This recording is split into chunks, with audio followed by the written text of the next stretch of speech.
बिस्मिल्लाहिर्रहमानिर्रहीम। अस्सलाम वालेकुम नाज़रीन। डिप्टी कमिश्नर ज़िला कुरंगी शहरयार गुल मेमन की हिदायत पर वर्ल्ड पोलियो डे की मुनासबत से एग्जीबिशन और तकरीब तकसीम इनामात का इनेकाद किया गया। कराची से हमारे नुमाइंदा खसूसी जावेद इब्राहिम मंगी के मुताबिक तकरीब में पोलियो कंट्रोल रूम ज़िला कुरंगी के ऑफिसरान और तमाम पोलियो टीम ज़िला कुरंगी ने शिरकत की। इस तकरीब में अच्छा परफॉर्म करने वाले वर्कर्स को इनामात और असनाद से भी नवाजा गया।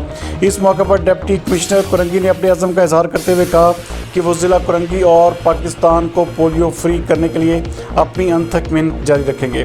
मज़ीद इस हवाले से देखते हैं ये रिपोर्ट।